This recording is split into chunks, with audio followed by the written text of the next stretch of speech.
So that was January, and I think it was in February or March, I got an email from Studio A, basically saying that they're looking to hire. They sent a message telling me that they'd like to hire me again. Was I still available? Absolutely. What happened was Studio A was at the time an ink and paint and compositing studio. And this was at a time where pencil and paper was being phased out in favor of entirely digital productions. And so you have something like Flash coming along, basically showing that it can move things around and you can animate with this thing and it's cheap. That's why a lot of productions wanted to use it. Studio A was an ink and paint studio, and work was basically drying up as the industry was moving away from the traditional way of doing things. And as a matter of survival, they had decided to get into animation, full-on animation themselves. So they had a client that partnered up with them to start a new show that they were going to do in Flash. They wanted to hire me because I had demonstrated that I knew the software. That was mainly what they were looking for. When they were talking to the client wanted this to be done with Flash. That's what was agreed on. And the studio was basically telling them it's hard to find people who know the program. Now, they knew animators who knew the program. The problem was they weren't in the province necessarily. And so because of the need for the people, the client made the decision to make an exception and allow probably a limited amount of out-of-province people to work on the production. And so talking with the studio coordinator, he said, we'll hire you, but you have to move to this side of the border as quickly as possible. I was fine with that. So I was lucky enough to get a second chance to break into the industry. I'm also very thankful to the studio because I know it was a bit of a gamble, and I owe my entire career to them. Something I learned later on was the guy that was basically training me in the first 2 weeks, the first time I was hired. He had a conversation with the coordinator. The coordinator kind of wanted some feedback on the people that were undergoing the training. And when the coordinator asked about me, what the supervisor said was that I think like a compositor. And I think that was something that was good for them, because if the traditional stuff would start to come up again, then they could kind of juggle the two sides, the two types. And because I had that mindset, I could be an asset. I could still be valuable for that type of production if that ever came up again. So I think I do owe that guy some credit too for my getting in, and I thanked him for it. So I was called back to work for Studio A, and eventually, it didn't take very long. I think it was just a couple of months. I managed to find a place and I moved to Ottawa.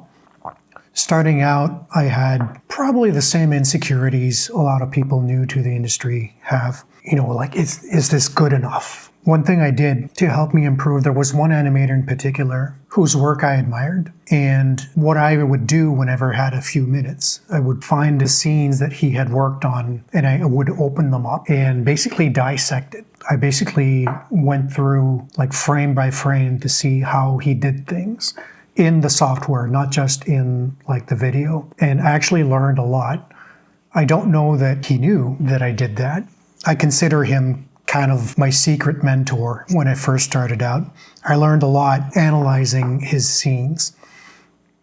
And so if you're new and there's any way to do that, consider it. It can be very helpful. But I think it's important when you first start out to find people whose work you admire and learn from them, learn from their work. Supervisors are a great resource for this kind of thing. Just about every supervisor out there is happy to answer questions. Directors too.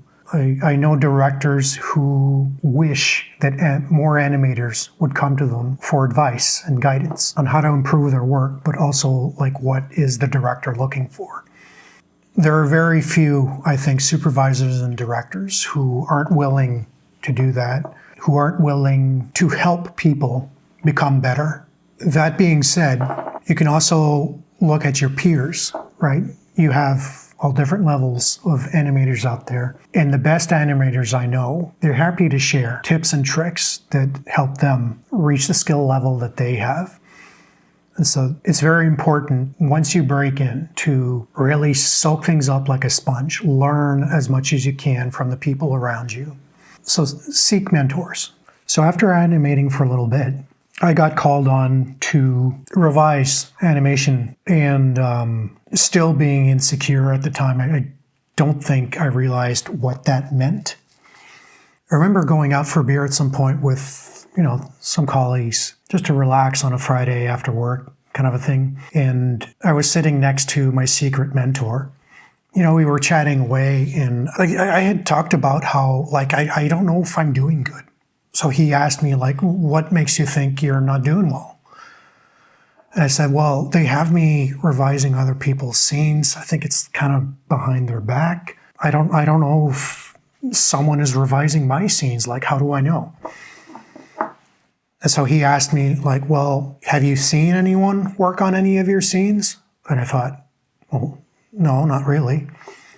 And he said, and they have you revising other people's scenes, right? And I should have clued in. If they have me revising other people's scenes, my work must be good enough. So after I found work, really, it took a year before I animated a scene, and I thought, you know what? I can do this. Right? 1 year of animating consistently every day before I got to a scene where, and I remember the scene was problematic. And not only did I manage to do what the scene demanded, but I thought it looked good despite the challenges that were in that scene. So I just thought I'd throw that in for those who may be lacking confidence in their work. Just keep plowing ahead. If you need a litmus test or a barometer to see how well you're doing, revision notes. That's another way to learn. Whatever revisions you get from your supervisor or your director, take time to really read them and analyze and see if there are any recurring types of notes, recurring themes. And that way you know the things that need to be improved on, the weaknesses that you should be working on. If you see the volume of revisions get smaller and smaller, you know you're improving. And if you're being assigned difficult scenes, then you know that they trust you to do it well. Every now and then, a supervisor will push a scene that's just a little outside what your skill level or comfort level might be, but that's what pushes you forward. That's what stretches your ability. And so don't worry about it. Just do your work and keep an eye on these things, and don't let your lack of confidence prevent you from moving forward. And keep up a good work ethic too. What I mean by that is, as an example, I remember one day working on a scene, and the studio coordinator walked by and he saw my screen and there were elements on there that he didn't recognize. So he kind of stopped at my desk and he said, "What's that?" And I was just kind of working away, and as he asked the question, I had zoomed out to work on something. And then he saw the characters and saw, oh, okay, never mind. I didn't do it to answer the question. I was just kind of in a groove, and I was going to address the question. But he said, oh, I'm sorry, I didn't recognize anything there. I thought you were doing something special for your demo reel. Because I guess some animators do their work, and then they do something special for their demo reel on the side. But I told him, everything I do is for my demo reel. And he said, good answer.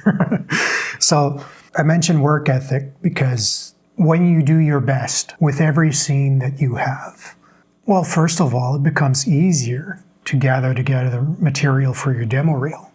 But also, doing your best every time is what pushes your skill level forward. That's how you grow as an artist, right?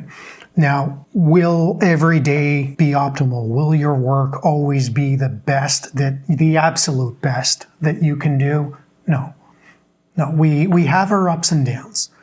But if you do your best every day with what you have in the circumstances that you're in, then your work becomes more consistent. And you can get to a point where even a mediocre scene is good. And the other thing to keep in mind is something I heard once was that we will be remembered either for the problems we solve or the problems we create.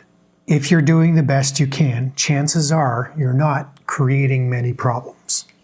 And Ideally, you'd be solving more than creating.